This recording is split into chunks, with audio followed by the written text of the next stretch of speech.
Hi, and welcome to Strategy Stuff. This is the fifth entry in The Strategy of Protest and Revolution, where we examine how historical revolutionary and protest movements achieve success. In this series, we focus on three key questions. How did activists turn public discontent into a coordinated movement? What did successful movements do to achieve their goals? And how have successful movement strategies changed over time? In this six-part entry, we'll explore the revolutionary history of the Chinese Communist Party, or CCP, from 1921 to 45, with a particular focus on the experiences of its eventual leader, Mao Zedong. Here in Part 4, we'll examine the rise and fall of the Jiangxi Soviet under Zhou Enlai, before briefly looking at the Long March and the party's eventual resettlement in northern Shaanxi. While Mao Zedong was violently reshaping the CCP at the local level, the party was also being transformed by changes on the global stage. Frustrated with the CCP's lack of progress, and likely forewarned that the Japanese were about to invade China, by mid-1930 the Soviets had decided that the best way to protect themselves was to fully re-support Chiang Kai-shek's KMT. Comintern's strategy therefore made a complete U-turn.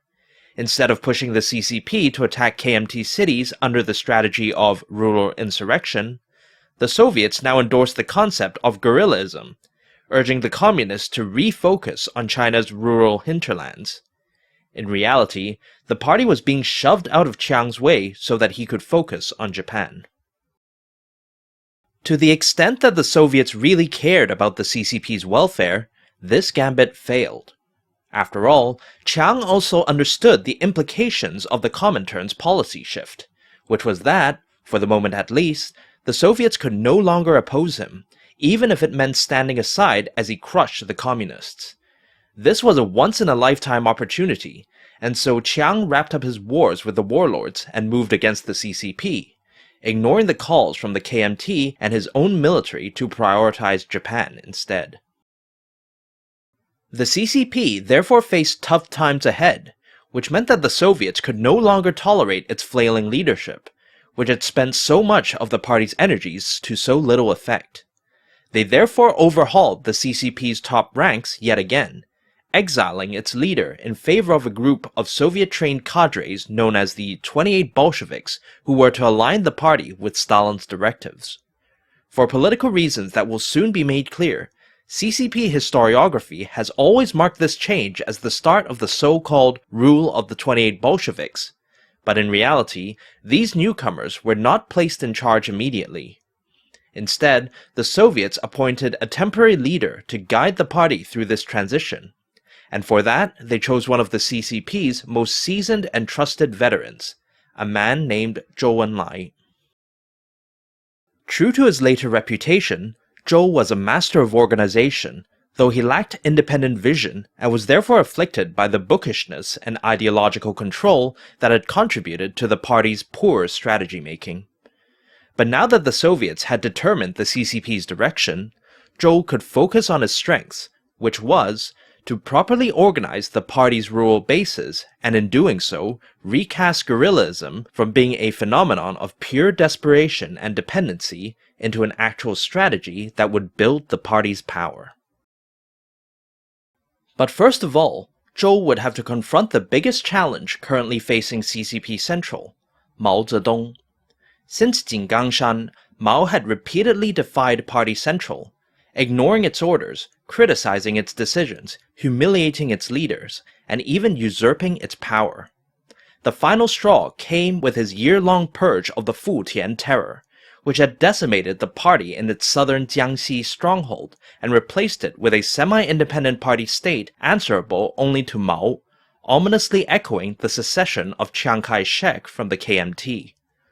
Zhou therefore sought to rein in this rebellious leader by any means necessary. But before Zhou could act in earnest, however, Chiang struck first. In mid-1931, KMT agents swept through China's cities in partnership with colonial police, capturing the CCP's spy chief and even its general secretary. In a single blow, CCP Central was shattered, forcing Zhou and the other surviving leaders to flee to the guerrilla bases, losing contact with each other and with the Comintern. Finally reaching Jiangxi in early 1932, Zhou found Mao as defiant as ever. In response to Zhou's initial attempts to reassert CCP control, Mao had unilaterally promoted his party branch into a fully fledged regional government known as the Jiangxi Soviet, with himself as chairman as a way to claim equal status to the party leader. But Zhou would not be deterred by Mao's attempt at organizational ambiguity. Instead, he gave Mao a taste of his own medicine, first by launching an investigation of the Futian terror that purged Mao's loyalists from office, then by stripping the chairmanship of all practical power.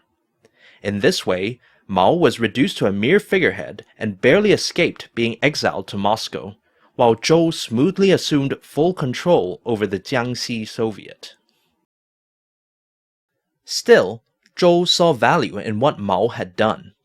Remember that under the traditional system, local elites had complete organizational control over rural society through their incentive framework, which meant that any central authority seeking access to rural resources had to first obtain elite consent.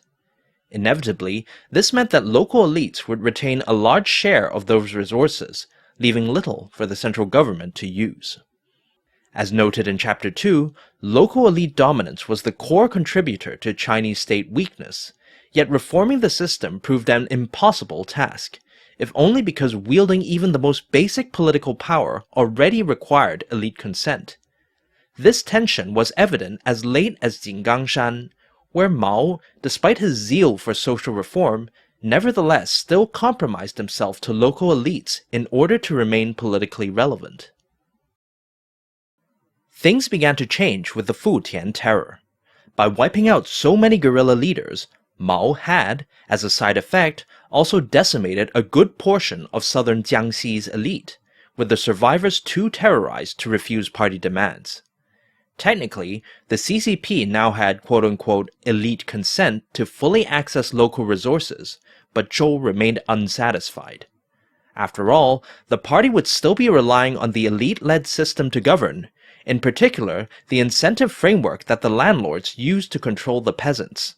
This had been good enough for all the previous conquerors of China, up to and including Chiang Kai-shek, but to the CCP, such arrangements were not only antithetical to communism, it also preserved the latent power of the local elites, and merely forced them to lay low until they could reassert themselves against the central government in yet another turn of the feudal political cycle. Instead, Zhou sought to dispense with this elite system entirely and replace it with a new form of governance that would be thoroughly and permanently controlled by the CCP. This was more than just expropriating the landlords, if only because some of the resources that made the local elite indispensable to governance were fundamentally non-transferable. For instance, one such resource was overall knowledge of local land conditions, which only the local landlords possessed due to owning so much farmland. This wasn't something that some incoming activists could easily or quickly learn. Yet without it, the party could not possibly control, let alone reform, society without stirring up a hornet's nest of peasant disputes over land ownership, usage, quality, and more. Fortunately for Zhou, he could draw on a decade of Soviet rural work, as well as the CCP's by now extensive experience with the peasants. Combining these ideas, Zhou quickly produced a political strategy to firmly root communist governance throughout the Jiangxi Soviet, which this video will term the Land Investigation Drive, or LID. Simply put, LID aimed to get local peasants to voluntarily construct and empower the local CCP party government. This was a tall order, but the entire strategy was designed to whip up mass enthusiasm for such an effort, starting with the focus on the aforementioned land investigation of local farmland. This was not only bound to arouse the interest of the peasants, but it was also one that could be applied everywhere the CCP controlled, and moreover, satisfied party members' desire for social reform as well. Excitement for the LID would be further reinforced at the various village meetings, where CCP cadres would gather the local peasantry before employing Leninist agitation to supercharge their fervor for land reform. Usually, this began as a highly choreographed or even coerced affair, as the peasants, despite their obvious interest, had been incentivized by centuries of landlord dominance to stay quiet. Eventually, however, the inhibitions would fall away, and more peasants would denounce the old system as they quote-unquote spoke bitterness, creating an intense atmosphere that promoted rampant self-radicalization and strident demands for immediate redistribution. With the peasants now primed for action, party cadres now began to channel their energy towards building the party government. Note that the peasants were not asked to come up with or even vote on the policy outcome, which was a role reserved for the Leninist Vanguard Party, aka the CCP. Instead, they were asked to help the party government achieve land redistribution, either by volunteering their individual knowledge or by joining groups like the Poor Peasant Corps to help with practical implementation, such as surveying land, clearing wilderness, mediating disputes, and overcoming elite resistance. Exceptionally useful individuals might even be invited into the party to become cadres themselves. Through such methods, which leveraged the collective power and knowledge of the peasants, the local CCP would swiftly replicate the knowledge, network, and personnel advantages that were previously monopolized by local elites. This, combined with the material assets accumulated through confiscation and redistribution, meant that the party had effectively and ironically rebuilt the traditional incentive framework that had controlled peasants for centuries, only this time under complete communist control. People no longer obeyed the CCP simply out of obligation to a landlord, nor because they necessarily felt a strong passion for the cause. Rather, they did so now because the party's organizational power had now given them strong incentives for obedience, and even stronger disincentives against disobedience. In this way, the CCP was no longer a Leninist mass agitation movement, dependent on public enthusiasm, even if manipulated, to generate power. Instead, it was now more of an ideologically mobilized movement, relying on its organizational incentive framework to compel people to work for it, regardless of enthusiasm. The party had achieved this transition via a kind of political sleight of hand, loudly aligning itself with peasant desires even as it quietly set up a system that would let it override similar desires in the future. This was not to say that the LID was an exercise in pure cynicism. The local party governments would use their powers to achieve land reform, after all. But the use of these institutional tools was never going to be limited to just what the peasants wanted. In fact, even as land redistribution was underway, the CCP party governments were already deploying their capabilities for a far less popular cause, which was mass conscription into the Red Army. Through LID, Zhou Enlai had also accomplished something of world historical significance, the first modern, non-colonial Chinese government capable of ruling society without relying on the local elite. In other videos on this channel, I've referred to this phenomenon as Europeanization, after the centuries-long effort by the European central governments to similarly disempower their feudal nobility. With unfettered access to local resources, Europeanization was what transformed European states into the economic and military behemoths that they were throughout the long 19th century. Now, after a long, tortuous, and bloody path, the CCP had also discovered Europeanization. The results spoke for themselves. Despite its short and turbulent existence, the Jiangxi Soviet government was able to appropriate 15 to 30% of individual incomes, compared to the KMT, whose official tax rates, not including local elite extractions, was around 5%. This in turn allowed the CCP to have a military that collectively made up about 3 to 5% of its population, as opposed to the KMT's much larger army, which nevertheless only totaled about 1% of its population. The party also used some of these resources to kickstart various initiatives associated with societal modernization, such as social policy, legal and macroeconomic reform, infrastructure development, and so on. Through the Europeanization of the Jiangxi Soviet, the CCP had made tremendous strides towards solving the Chinese nationalist question of becoming a modern society.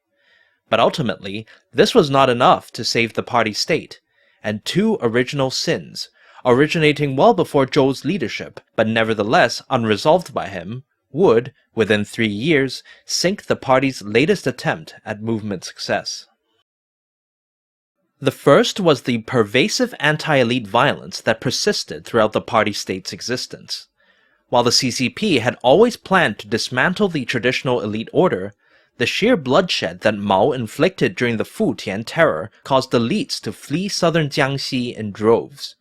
And while Zhou reined in Mao's excesses, lower-level violence was still very much a feature of his LID, with resentful peasants given full rein to bully their surviving landlords until they too abandoned their lands and left. In revenge, some of the exiles sponsored anti-communist activity within Jiangxi, but their efforts made little impact. Instead, the real damage came from the enormous drain of wealth as the elites took their money with them, which quickly plunged the party-state into a vicious economic cycle of falling trade, collapsing production, and rampant inflation. While the apocalyptic atmosphere that ensued initially further radicalized the peasants and encouraged dramatic reform, the Jiangxi Soviet shortly found itself strangled by severe resource shortages, with even the peasants beginning to run away. The second original sin was, of course, KMT suppression.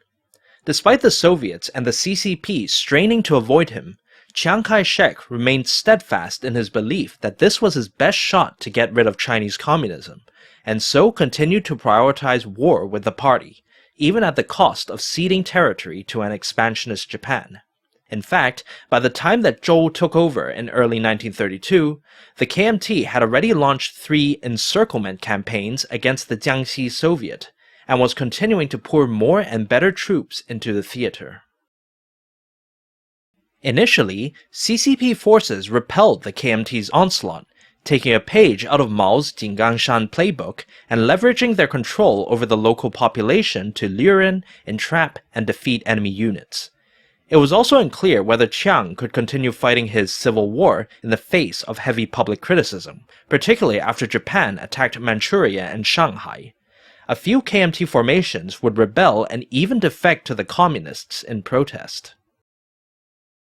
Seeking to prolong the stalemate, the Jiangxi Soviet quote-unquote declared war on Japan in mid-1932, even as it frantically expanded into KMT territory to try and keep Chiang's armies as far away as possible.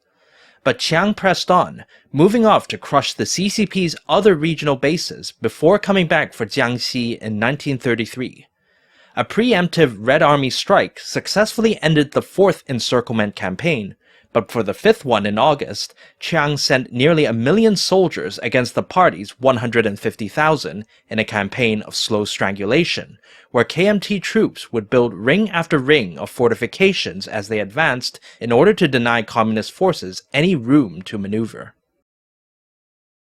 This had now become a war of sheer numbers, one in which the CCP was powerless to prevail. While their administration was several times more efficient than the KMT regime, Chiang could call on tens of times more of everything.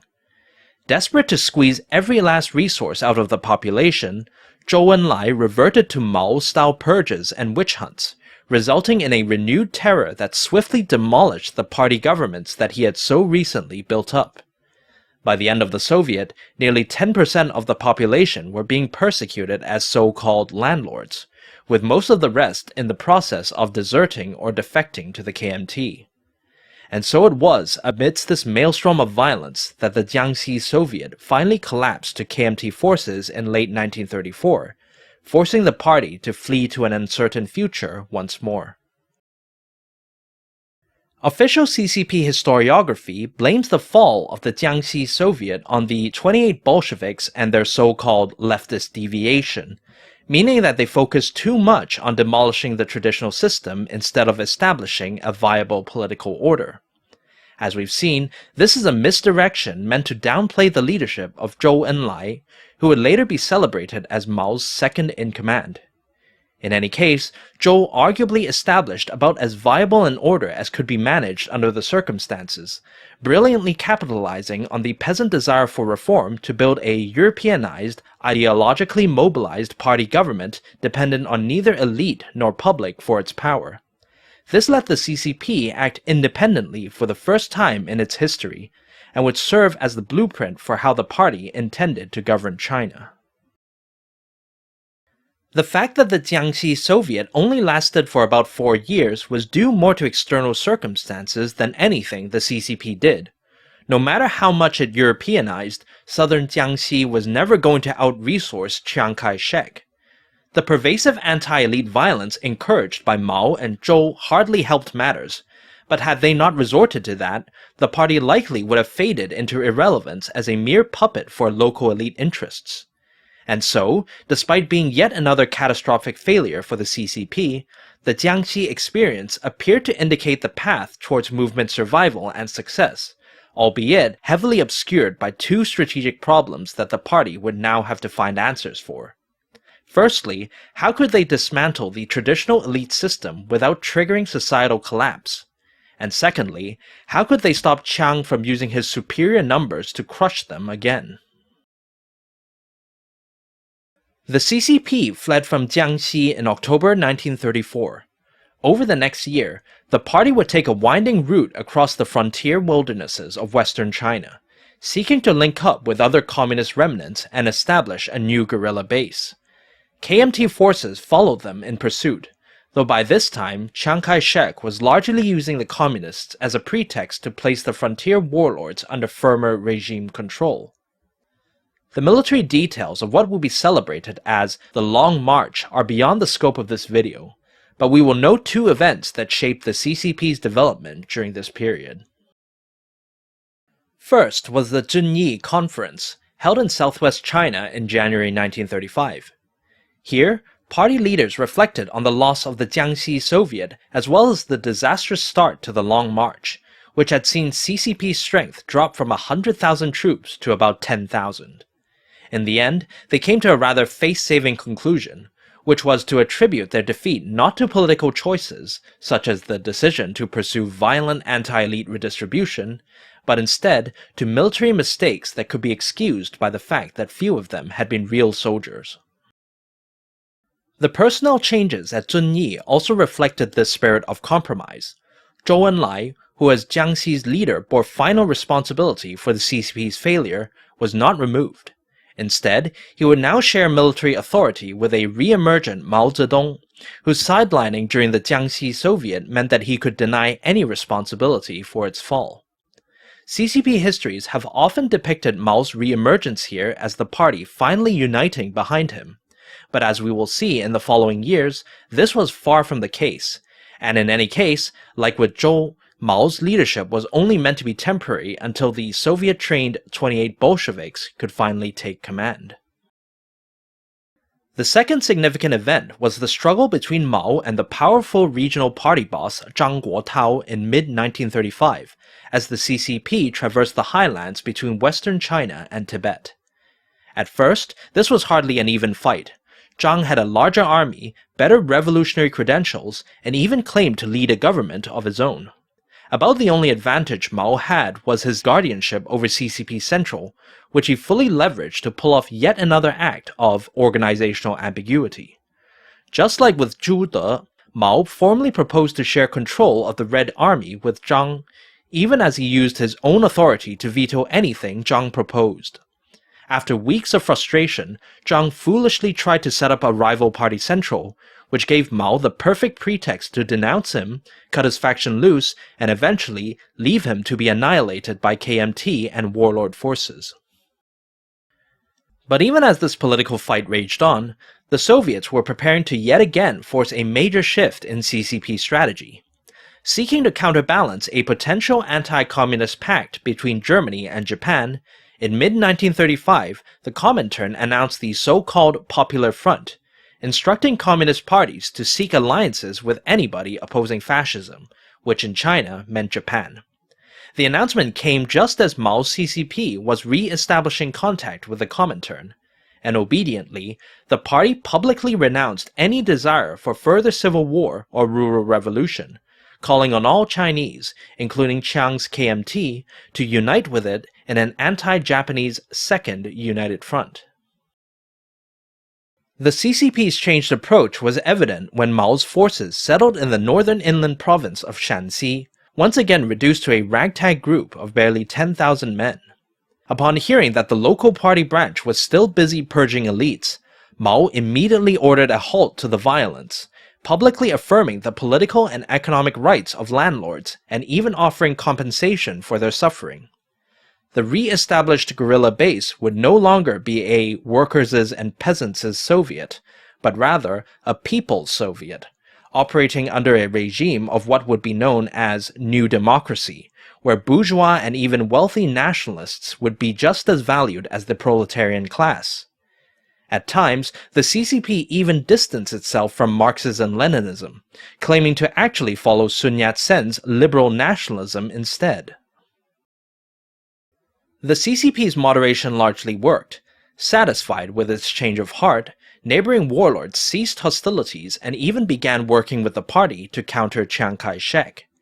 In particular, these included the KMT warlord governors tasked with suppressing the Shaanxi base, who instead waged a phony war against the communists to allow it to rest and recover. But even then, the party's prospects remained bleak.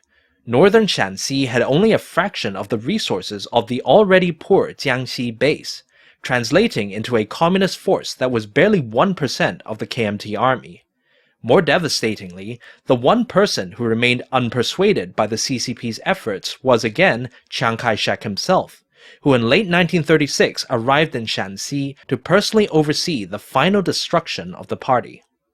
Already, Mao was looking to relocate further into the frontier wilderness, perhaps even cross the border into Soviet Outer Mongolia. Then suddenly, the tide turned. In the famous Xi'an incident, Chiang Kai-shek was kidnapped by his warlord governors, who demanded an end to the civil war and the formation of a national anti-Japanese front.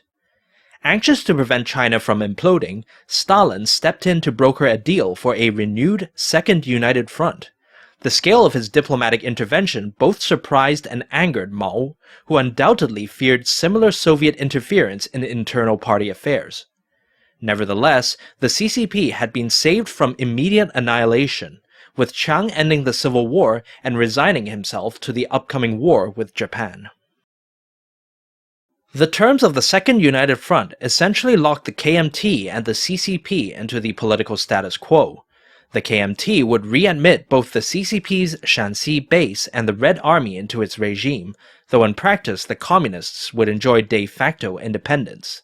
In exchange, the CCP would cease all hostilities against the KMT and also refrain from engaging in class struggle. Though superficially modest, this agreement effectively solved one of the CCP's key strategic dilemmas, which was how to prevent Chiang Kai-shek from using his superior resources to steamroll the CCP. Now diplomatically shielded from the KMT's wrath, the Communists could finally begin the process of rebuilding, even as it waited for a window of opportunity to open. Thanks for watching the video, and please like, subscribe, and hit the bell button. If you have any questions, I'll be happy to answer them in the comments section. This is part 4 of a 6-part series. Part 5 will cover the CCP's big break, the Second Sino-Japanese War.